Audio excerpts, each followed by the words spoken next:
Hello,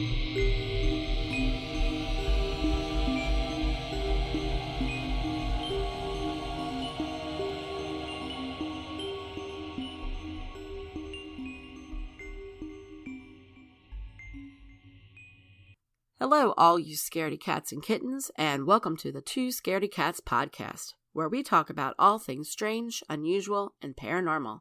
We're your hostess with the mostest. I'm Stacie. And I'm Kara. So, Kara, did you guys do anything this weekend? Halloween was on Monday. Well, we went to that wedding about... Oh, yeah, that's right. You were here with us, yeah. I was like, yeah, I was literally here with you. Nobody had a party or anything? No, all of my parties were the weekend before. Oh, okay. So, and then by the time we got home, it was like midnight, so we all just passed out, and then Sunday was pretty chill. Monday night, we watched some movies on Discord together. We watched that movie that you were talking about, The Barbarian. But oh yeah, was it any good? Yeah, you should watch it. It's pretty good. It's on HBO Max, so I haven't if anyone watched it. has I it on need to HBO check it out. Max, you can watch it for free.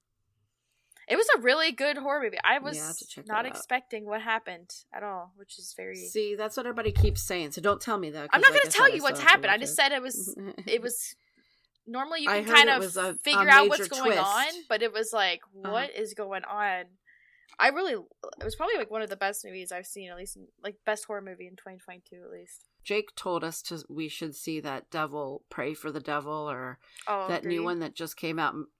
Yeah, he said it was really good. So look at that one too. We watched like all the, you know how all like Simpsons always have like a Halloween.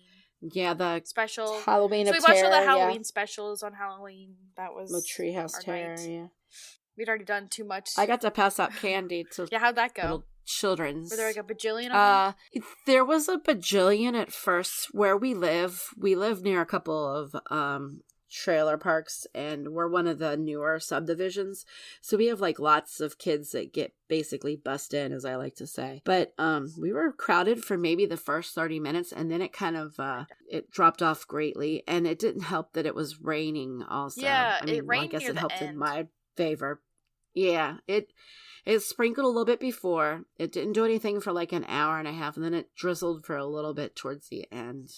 But we ended up calling it quits at 7:30 because people were like few and far between. And honestly, I was tired of sitting out there by that point. We had a fair amount of candy left too, which was surprising because normally we run out. Yeah, and we didn't have as much as we normally have either because Dad ate half of it out of one of our bags. But yeah. But other than that, it was a good Halloween. There was some really interesting costumes this year. Did you buy any discount Halloween candy yesterday? No. Because that's National Candy Day. I'm probably going tomorrow to Target. Discounted. We got some Reese's. Dude, I had Reese cups left over. I had Reese's Take 5. We had Kit Kats left over. Good stuff. We got good stuff. I'm good for a while. I don't need any more candy. Well, yeah, you already bought some. I had been waiting because I want those discounts. Like, some of it's like half off. I'm if you go to Kroger's, if you hit them at the right time, they'll have like 75% off. And you know what I do? I buy like bags of like pretzels and the special chip bags that they have, or the little cheesy poofs that they, you know what I'm talking about, that they have, and the Oreos, that like the little mini Oreos that people buy for like kids' parties and stuff like that. I try to get that for snacks for Sam and that. I think you're up first this week since I went first last week. So what do you have for us this week?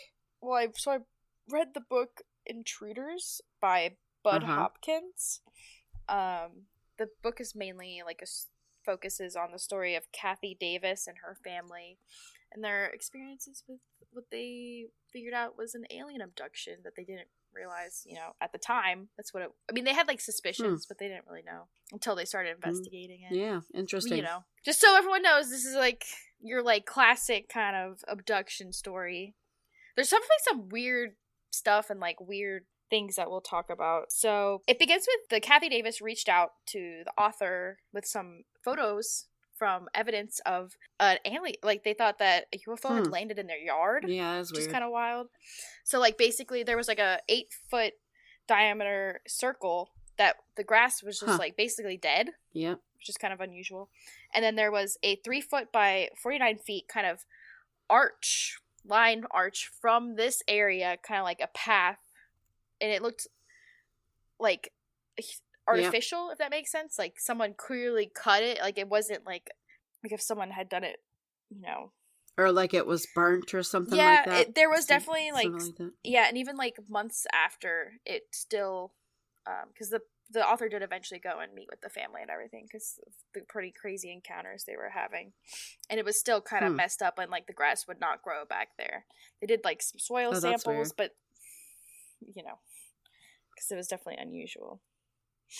So, Kathy's sister, Laura, while driving home, she was passing a church, and then she felt this really intense urge that she needed to, like, pull in. So she pulls into this church, and there's no cars in the lot, which is very unusual, because it's a 5 p.m. on a Sunday, which is kind of like, you know, you would think there'd be cars in this church lot. Right. On a Sunday at 5, I feel like that's still kind of, like, around when masses happen and whatnot. So she noticed that there was something above her in the sky. There was just a silver shape in the sky above her in this parking lot, and she mentions that she was sawing some lights, like red lights and green lights and yellow lights from this thing, and she was just kind of looking at it, and she's like, oh, this is a little weird. So she turns down the volume to see if the thing is making any sound, because it's just like hovering above her. And then she no longer has any memory of this, and she is driving on a dark road back home. Well, that's weird. Very unusual. So, missing time, which is something we've talked about before. Right.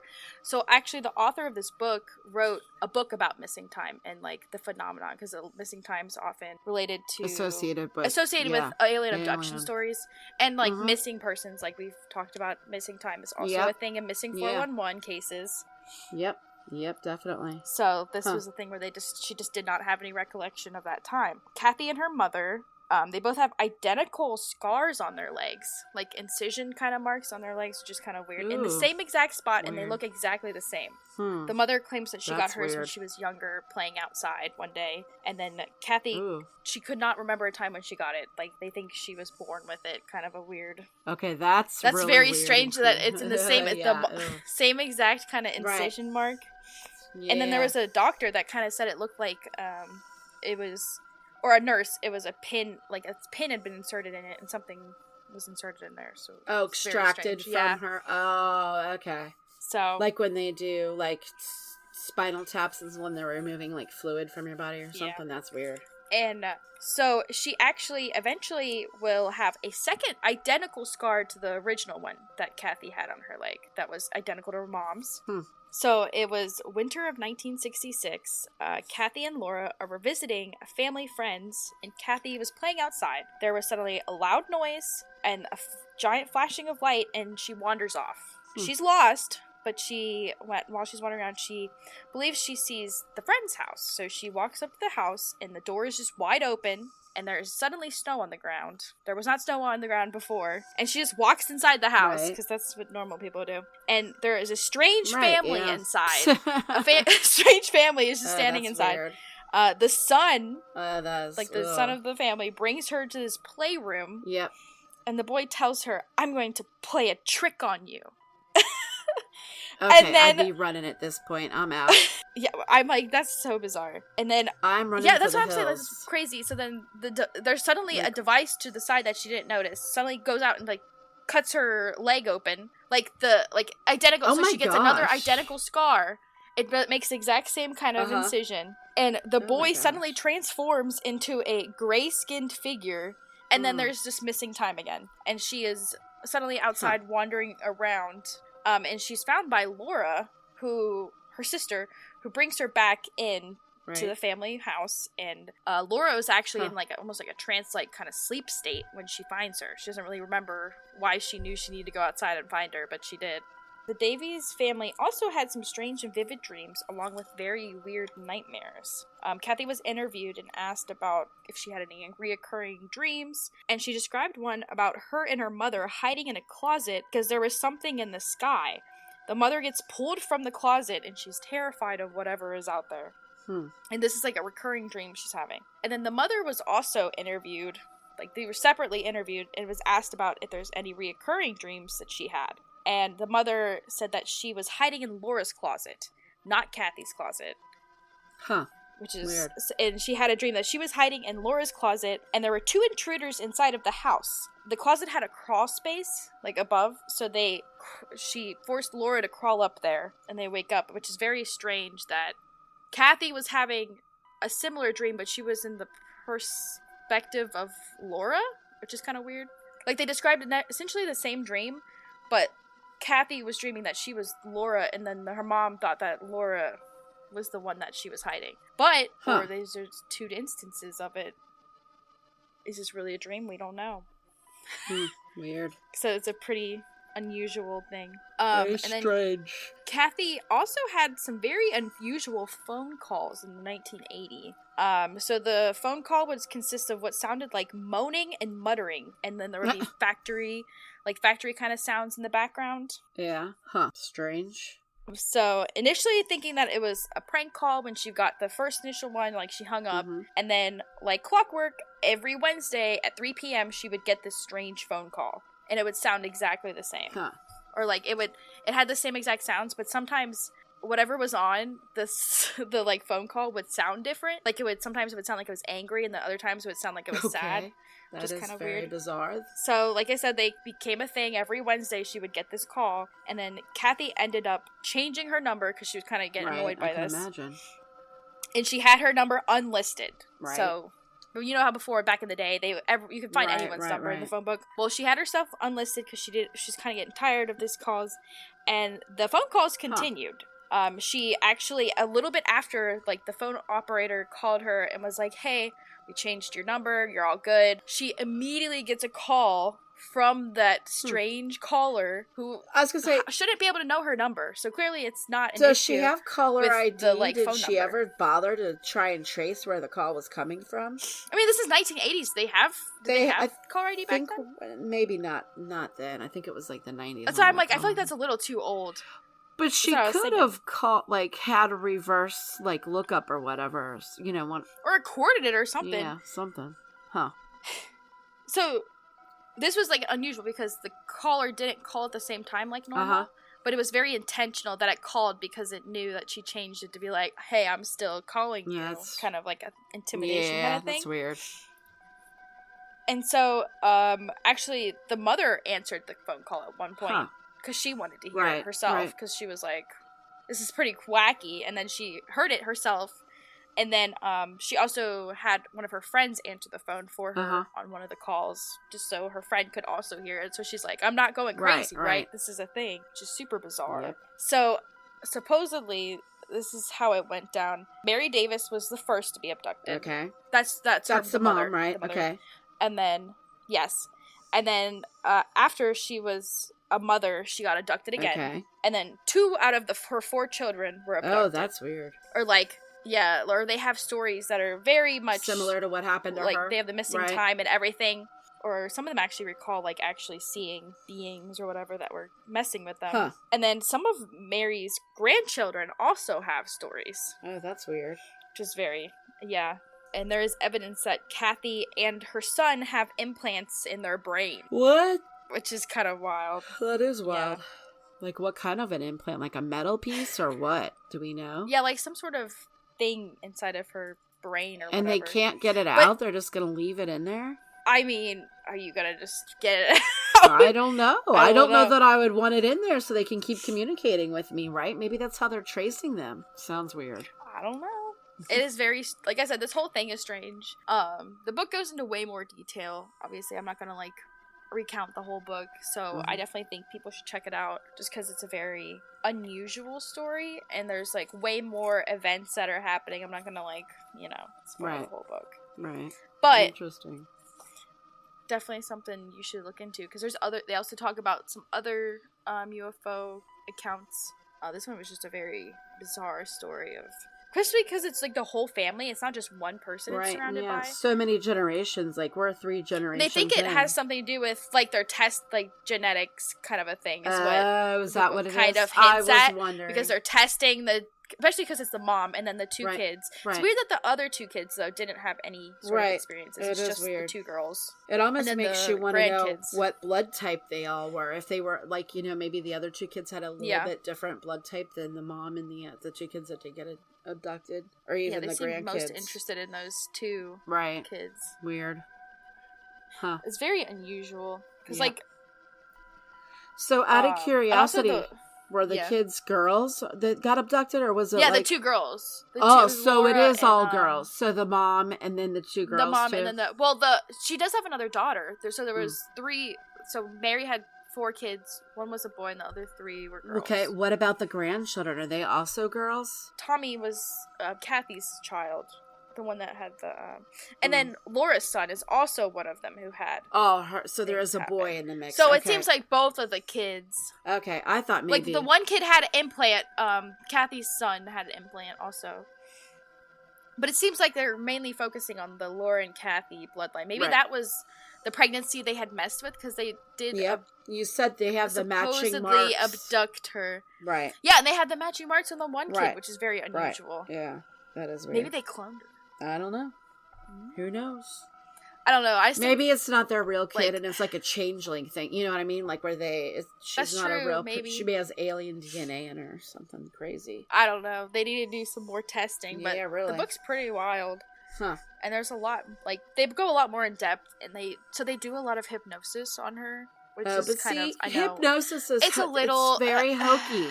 Because you can totally influence somebody to think that they had that experience. Yeah, that's why you should, go into the book a little skeptical. Yeah. But I do think there's definitely something happened, because even before they did the hypnosis stuff, they had already had some of these accounts. Okay.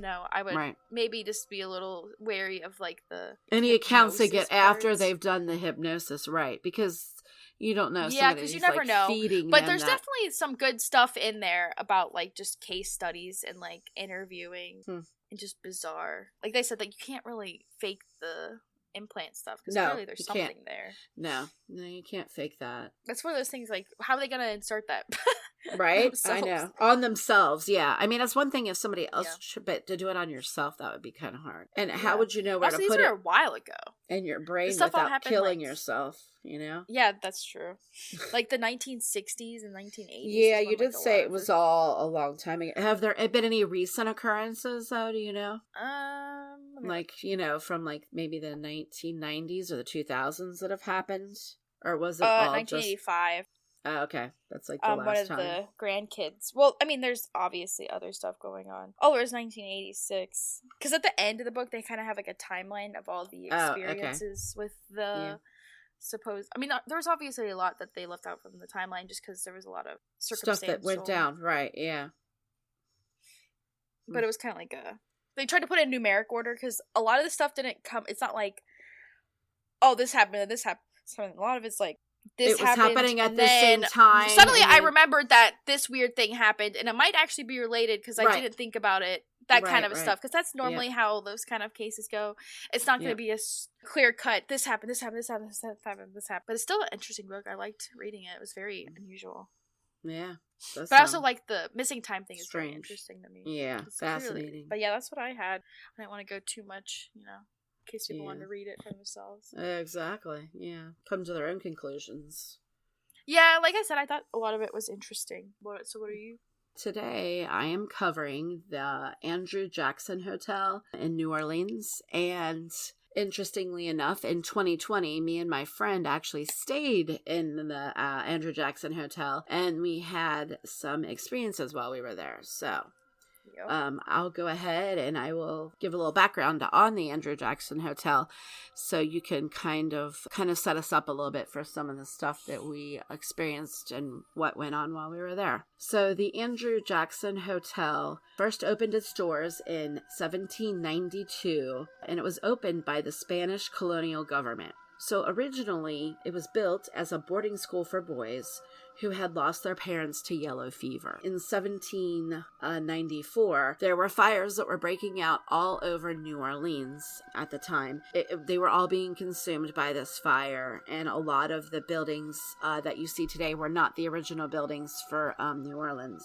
But when the fire broke out, the boarding school was one of the buildings that did end up getting burned down to the ground. And during this time, there were 5 young boys that were staying in the boarding school, and they all perished in the fire with their caretaker that was taking care of them while they were there. After the fire, the U.S. federal government decided to build a U.S. federal courthouse, and it was built on the exact site where the orphanage had originated, and it remained there until the turn of the 20th century. General Andrew Jackson was held at the courthouse in contempt of court because it's kind of funny how that all happened. He basically, at the time, was the governor of New Orleans, and it was being ruled by the Spanish at the time. Andrew Jackson didn't like this, so he basically called for martial law. Okay, people were not allowed to be out doing anything and all that. Okay, yeah. And the judge at the time didn't like that Andrew had called martial law. So after everything happened, because he felt like Andrew Jackson was overstepping his bounds. So this case came to be before this particular judge a couple months later, and he ended up saying that Andrew Jackson was in contempt of court and charged him with obstruction of justice. So that's how Andrew Jackson ended up in the jail in the courthouse for like a day, and then he paid his fine. Also remember that Andrew Jackson was one of the presidents of the United States. The courthouse was demolished in the late 1880s, and the current building that sits on there now, which is the hotel, was built. So once the hotel opened up, it's been there since that time, since 1890 when the hotel, and it's been there ever since. A lot of famous people have stayed there. So let's talk about some of the ghosts that are there. There is a ghost there, supposedly, by the name of Armand. And Armand is said to wake up guests while they are sleeping. He'll wake them up by laughing in their ear. He'll also wake them up by pushing them off the bed. And he is also known to touch people while they sleep. Like you can feel like a cold kind of like breeze or hand on you while you sleep. Some people say that Armand met his demise by being thrown over the balcony when the fire was going on, and that he fell to his death. Other people say that he committed suicide. But from what they found over the years and what they think really happened was that he died in, all those fires were going on. The whole city of New Orleans was on fire, and there just was nobody there to help save him, and he just perished in the fire with the other boys. There's also the caretaker that I told you about, that people will see like her ghostly, it's a lady, they'll see her ghostly apparition, and she'll be seen in some of the guest rooms, like making the beds and checking to make sure that they have towels and stuff, yeah. Oh. And yeah. Some people even claim that they have seen Andrew Jackson himself walking around in there. Now, that one I'm not buying as much because he didn't perish. He didn't die there or anything, so I don't think that one is like 100% true. So, and actually, one of the most haunted rooms in the hotel is room 208, which is said to be haunted by our little friend Armand, who they say will, like I said, does all that stuff. People also say that they can hear little children laughing in the halls. They can hear children running up and down the halls sometimes at night. So on October of 2020, me and my friend decided to go to New Orleans. Now, this was right after COVID had hit, and we had just gotten through the first batch of COVID, okay? So it was like that lull period where, COVID was kind of under control, kind of sort of, before it went all haywire. So while we were there, we actually stayed in this hotel. We were in room 102, which was on the first floor, and it was like the last room on that floor before you got to the door that takes you outside to some of the rooms that are only on the outside of the building and to the little courtyard that they have. When we were there, first of all, you got to understand, this place is very, like, old and very, I mean, it's been around for hundreds of years, okay? They do not have your normal door locks, like, you know, with the key cards and all that.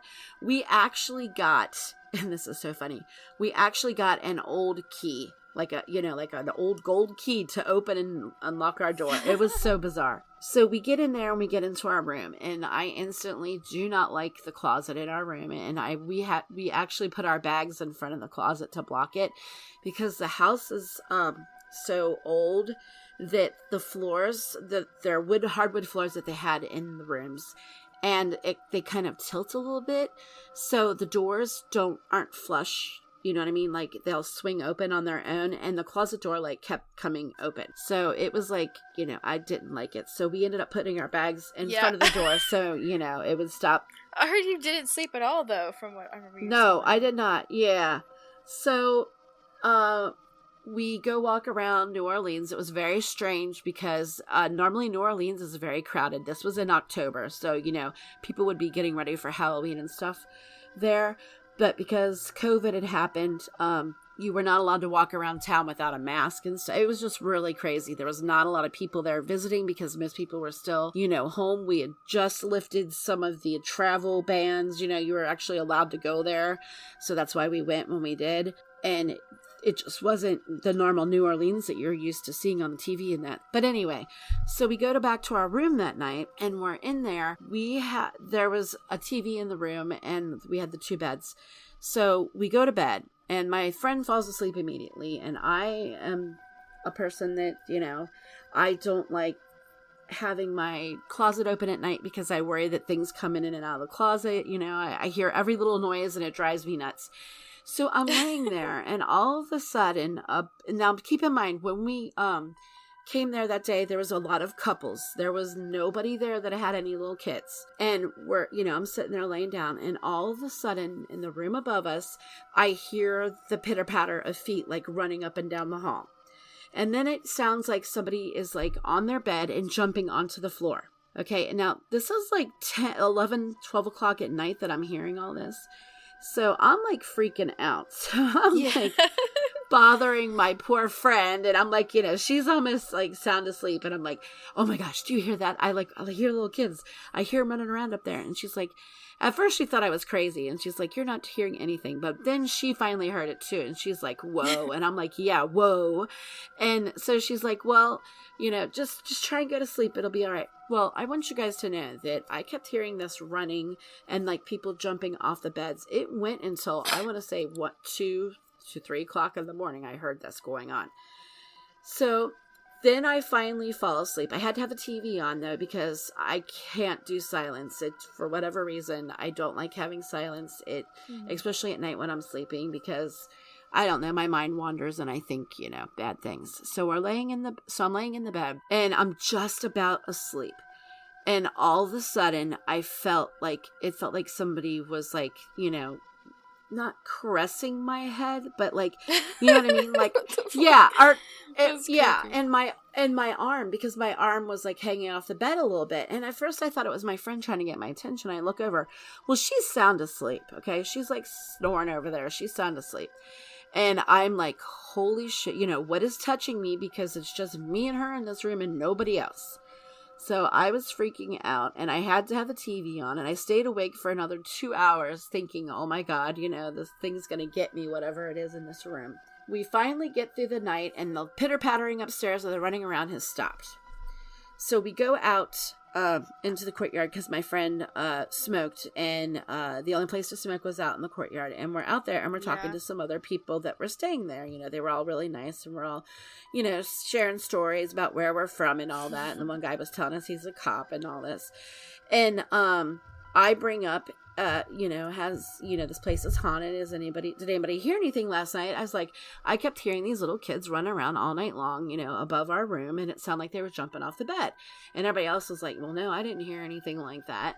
Well, there was these 2 guys that were there also, and they chime in, and they're like, oh, well, we're out here. Their rooms were different. They were not like connected on the inside like a normal hotel would be. They were like this separate house that's like attached to the main part of the hotel, and they were staying in there.